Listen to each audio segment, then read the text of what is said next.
Hi guys, what's up? Good day, how you doing? Yeah, my name is Bukunmi Oluwasina and it's another episode of B.O.S.S, the show called Bukunmi Oluwasina Secret Studio. I hope you're having a wonderful day. So previously on our show, we had some couple of topics. The first one we had was talent is not enough, and the second was my relationship and my family. Today we are going to be discussing the topic communication in relationships and marriages. So I stumbled upon this comment on the comment section and I felt like it's going to be something we're going to have a lot of fun and get to learn from each other while we talk about it. So a quick one, let's go into business. So when we talk about communication, communication is the process of passing an information or a piece of information or informations from one person to the other person. Like try to talk about your needs or something, you want to express something.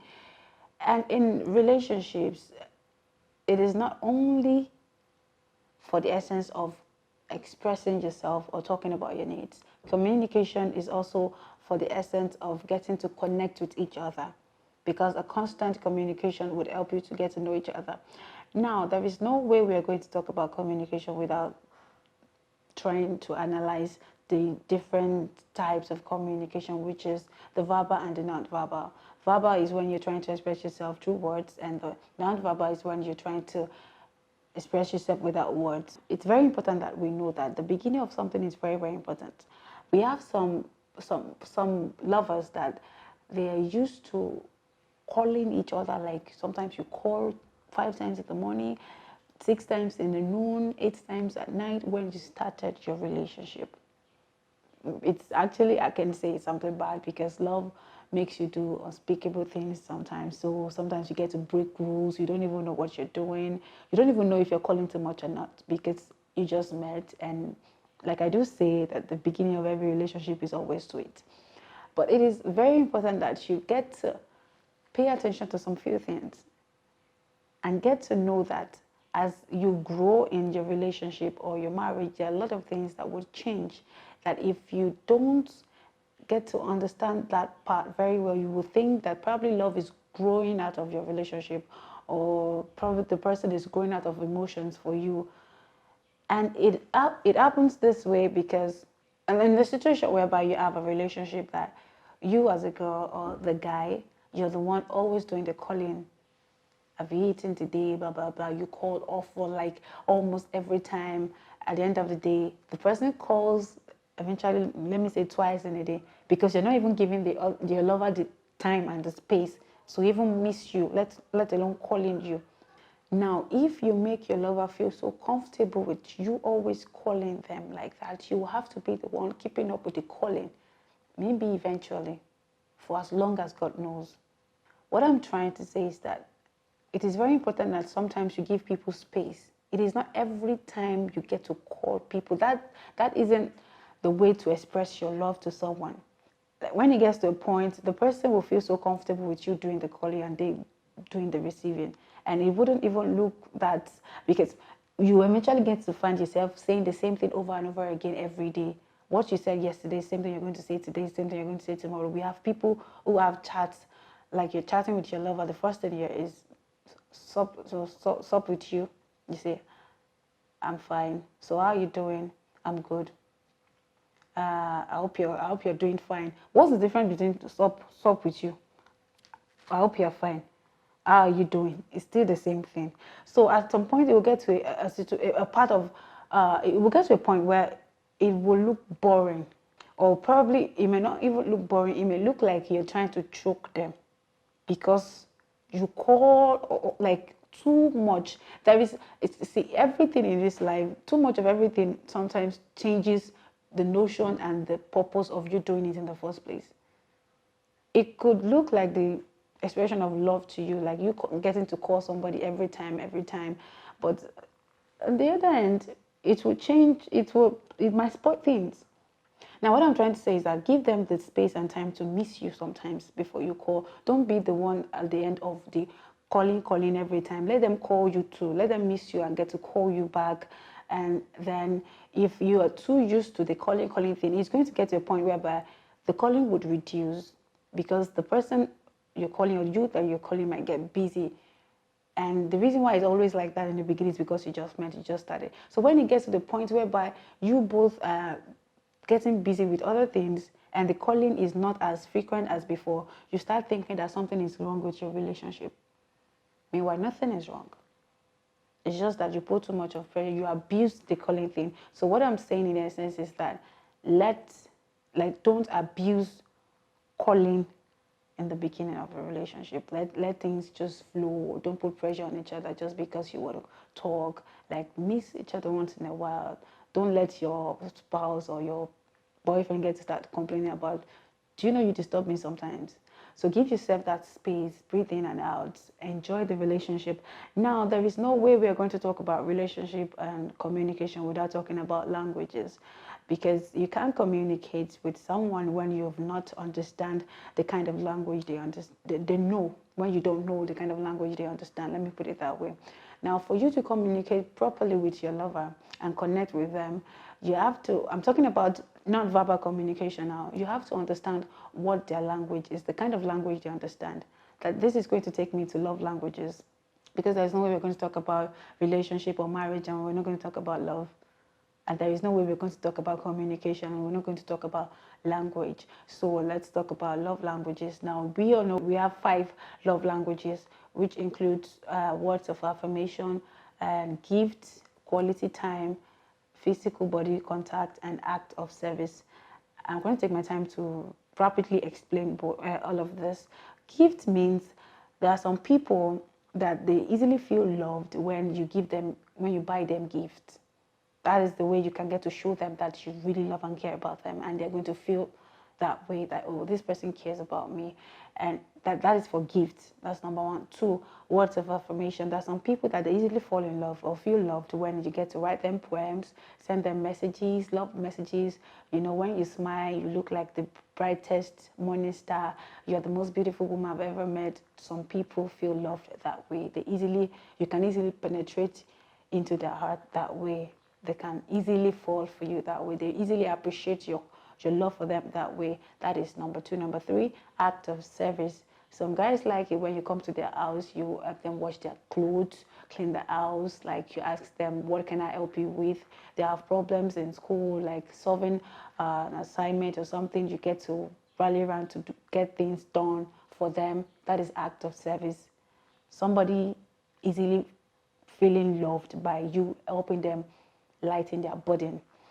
Now, 4th one, which is quality time. There are some people that they like it when you spend time with them. You know, show up in their doorstep in the morning, call them in the afternoon, get to talk for a very long time, and in the night you get to, you know, chat up with them, just being a part of their time, you know, getting to be close to them. They easily feel loved that way. He was with me throughout yesterday, he just called me today, just, you know what I'm trying to talk about. Now, the last one, which is physical body contact. Some people easily feel loved and appreciate it when when you're walking in the street and you hold their hands, you get to walk, or then you're talking, your arm is around their neck, or you kiss them, you touch them. You just like it. They easily feel loved and they easily fall when their body touches yours or when your body touches theirs. So now you have to understand the language of your lover or your husband before you can properly communicate with them, and before they can easily understand where you're coming from. Now, for instance, if you have not, let's say for instance, you did not, or you have not mastered the language of your spouse, your girlfriend or your boyfriend or your husband or wife, and someone you did not know that his or her love language is act of service, like you doing something for them, then you start buying them gifts to show them love. No matter how much of gifts you buy, they might just end up falling in love with somebody that comes around, or somebody that helps them do some things, like, you know, rally around to help them solve a problem or help them in their line of work or something like that. while you're busy buying them gifts. Or let's say, for instance, somebody whose love language is words of affirmation, somebody who likes hearing sweet things from a lover or his lover, like you saying, oh baby, you're so handsome, do you know you have a very nice, you have a perfect set of teeth, you've never passed anything that looks like a compliment to him or her. The only thing you do is show up in our doorstep, spend time with her, call her on the phone for a very long time. No matter how many times you call her in a day or show up in her house or take her out to spend quality time with her, if she is not hearing that, like those words from you, it might just look like you're spending the time with the wrong person, like she does not love you. She may not get to reciprocate the love because you're not speaking her love language. It might just be a guy that has sweet mouth that will eventually take her away from you or take him away from you. So what I'm saying in essence is that you have to understand the language of your lover, the love language of your lover, so you can easily get to, you can easily take yourself into the part of them that makes them feel loved. You can easily get to express yourself, and they can easily get to, reciprocate and appreciate what you're trying to do, the love you're trying to show them. So, quick one. I am going to talk about tips to communication sometimes. So because you have to understand the person you're talking to, so you can know the kind of way to communicate with them. There are some people who have anger problem. So the way you're going to talk to your boyfriend is different from the way you're going to talk to your husband. Now, when you are communicating with your lover, it is very important that you note some kind of languages, and apart from languages, the way you address issues. It is often safer to use more of I wish or I than using the word like you are or you. Like let me put for example, like you want to complain about the fact that you stress yourself sometimes when you go to market alone, and you're like, you don't even know that it's very strenuous when somebody goes to the market. You think it's easy to go to the market. That is one. Or you use it on like, I wish you just know how strenuous it is sometimes when I go to the market alone. I think it's strenuous. I think it's very stressful. Now, let's say you are the lover. I am the one talking. And I use the first words like, you think it's easy to go to the market alone. Now, for an aggressive lover, somebody who easily get angry, it's like you attacking them. It's like you saying they don't have sense to know that it is strenuous. They will feel attacked. Then you try to play safe, saying that you feel. Now, when you say you feel, it means you stand corrected. It means you may not be wrong. You may not be right. It means they are the ones that are in the right part to let you understand if you're wrong or you're right. That way, they won't feel like they have to defend themselves. And sometimes most people listen to reply. They don't listen to understand. You have to try to understand what the person communicating with you is saying. You have to be more interested in what this person is saying than what you want to say to reply them. Because you can't reply what you don't understand. So the reason why we do have misunderstandings sometimes is because we have not listened to understand each other. We just wanted to reply. Then it is very important in communication that you know that no matter how close you are to someone or with someone, no matter how much you love someone, you can't always be sure about what is in their mind. So sometimes it's not just about you acting up. Probably your boyfriend or your husband or your wife is doing something you don't like, or they said something you don't like, and or they're acting up for some reasons you don't know in your mind. You're believing it's because of what you said yesterday, or it's because of you didn't ask them, and you feel like the best thing to do is start putting up attitude. You might be wrong. So sometimes the best thing to do is to ask what is wrong. Let them be the one to tell you that this is what is going on. So speculation sometimes it doesn't work for a productive relationship, a productive communication in a relationship or marriage. And then it's very important that we take note of the things we talk about. Now, there are a lot of, let's say, married women or men that they don't feel or they don't see it as necessary to get to have this time you get to gist with your lover, sit and talk about maybe people sometimes your lover should be your gist partner. I think it works better that way. Like we have situations whereby sometimes the husband comes from the working place and be like, how is Bisinko, Shalavi and Ibubule, okay, so get ready after eating, then go to bed. The next morning, everybody be back. You're going to school. It goes on and on like that every day. You know your husband loves soccer, like football. You don't know anything about soccer. Now you get to complain about the husband always going out to hang out with friends. He would hang out with friends because he would want to talk about those things that it's only the friends that get to have something to say about it. But let's say, for instance, your husband loves soccer. You watch ball once in a while. You have few things to say about it. He will feel free watching it with you at home. You get to talk about, Ronaldo will play BT Kinikomo because you have something to say. So they don't feel that emptiness in that part of themselves talking about that topic. So what I'm trying to say in essence is that apart from the women's side, the side from the women, the men too, sometimes you have to try to figure out the part of your wife's interest in conversation and be a part of it. Like maybe your wife likes talking about fashion. You really don't know anything about fashion. She wants to know if rocking armless top is cool on a jean trouser or something that's to do with fashion. You really don't know anything to say. You have nothing to say. The only thing you get to talk about is work and the kids. Not like you even go into it because some people don't even know the kind of conversations they can have with their spouse on their businesses or their works. Your husband goes to the office, he comes back. Báwo ni iṣẹ́ leni, iṣẹ́ fine. Same thing, Lola. Báwo ni iṣẹ́ leni, iṣẹ́ fine. Sometimes you're not even asking to know if iṣẹ́ is fine or not. You just want to ask so that it will not be as if you did not ask.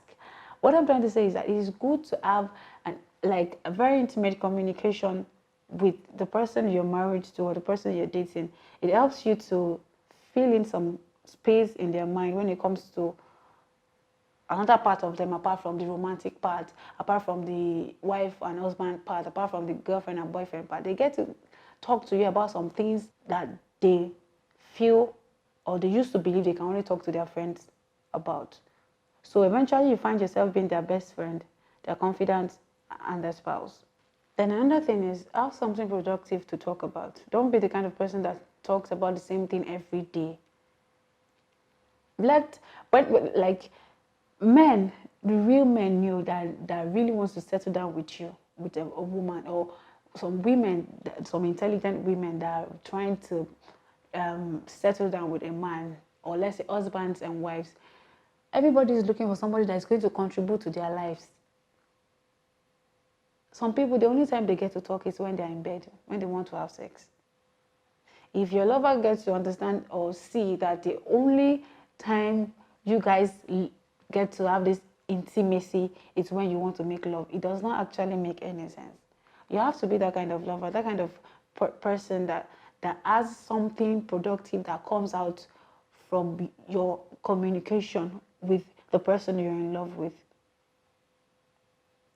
It helps them stay connected with you. They would always want to come talking to you because they know you will always have something productive to say. Or you always find something you always have something to say to end the problem, or at least even if you're not ending the problem with them, you make them feel better. And then communication, you can't be this kind of person that the only time you get to express yourself is when you have something to complain about. At least before you call your lover and tell, probably your lover or your spouse is somebody that is fucking up in some, sorry for using the F word, is not doing some things you expect them to do, or they're not doing some things you expect them to do, or they are hurting you in some kind of ways and you want to complain about it. You complain today, tomorrow something 40 happened again, you complain. For every time you want to complain or correct a person, for every 2 times you want to say something bad to somebody, at least say something good to them 3 times. What I'm trying to say is that the person you complain about every time, how many times have you tried to compliment them? I don't like the dress you're wearing. I show you fit there. Even if you are rough by, why is your hair rough like this? I don't like your makeup. I don't even like the way you walk sometimes. You walk like a woman. You are not a man. Why do you like to dress like this? You can't remember the last time you said, I like your shape. Do you know you have this kind of figure eights, blah, blah, blah, blah, blah. I like your beard. I like your teddy. It's just like, you look like comparing the person to one very handsome person. You don't pass positive comment. The only time you want to talk is talk about things you are not happy with in the relationship. Have you talked about the things you're happy with in the relationship too? If you are somebody that is always talking about, complaining about this, even if you are right about the things you're complaining about, but you don't get to talk about the good parts of the relationship too, or you don't get to commend them for how far they have been, how good they have been at some point, even if they're not that good, at least say something. Sometimes for you to get the attention of the person you want to talk to, you have to start the conversation with something that will attract their attention, something that will make them feel happy, something that will make them want to listen. Then it's very important for you to know the time you're talking. Yoruba people do say, "Ọ̀rọ̀ tó bá yẹ kéèyàn sọ lálẹ́, èèyàn kì í fi sáàárọ̀." Somebody just came back from work, tired, talking about how messy the office was, and that is the time you chose to talk about they're not giving you enough money for your business. You want them to die. The pressure, last time you can just say "gba" on your face, and you think, kí ló ṣẹlẹ̀, kí ni mo ti sọ? You think, as if trailer jammed you. No, trailer did not jam you. It slapped. Sometimes we talk about domestic violence. Yeah, there is nothing anybody can say to justify domestic violence. But sometimes we as women, we have to try to work on our temperament. Some people can be very provocative, like frustrate the hell out of you. Shout, complain today, complain tomorrow, but let them just slap them once. You will see a peace too. He hits me. What are you doing to the man? You don't have any right to hit any lady on that. Whatever happens, you don't have any right. But I'm just saying, I'm talking to the women. We even have women that they beat their husbands. You can ask around if you think I'm like, we have women like that. What I'm trying to say is that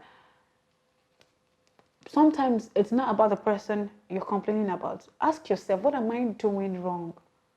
What? So for both the husband and the wife, or the boyfriend and girlfriend, to have a good relationship where your communication would help you, you have to keep asking yourself some questions personally and answering them yourself before asking your spouse. Because sometimes you feel like they're the problem, whereas you are. So I like to say for today, I think I've been talking for a very long time. I don't know how many minutes I've talked already. So for today, I think we should just have a break on communication for now. If we're going to talk about communication in relationship and marriage, it's a very wide topic. But for now, for this episode, let's just have it this way. If you feel like you want us to go deeper into this topic, then you let me know in the comment section. And if you have any other topic you want us to address concerning this or any other topic whatsoever, please don't forget to drop it at the comment section. What I'm trying to say is this is going to bring us to the end of episode 3 of B.O.S.S Bukunmi Oluwasina studio show for this week. And please don't forget to drop your comments. Let me know how you feel about this topic. Let me know if there's something else you want us to talk about. And don't forget to subscribe to our YouTube channel. So don't forget to tell your friends and family to subscribe to our YouTube channel, and also stay tuned for our subsequent shows and also watch the previous ones. Please, your comment is very important. Let me know what you think about what we're talking about and what else you want us to talk about. Thank you. God bless you. And continue to stay safe with your family and friends. Goodbye.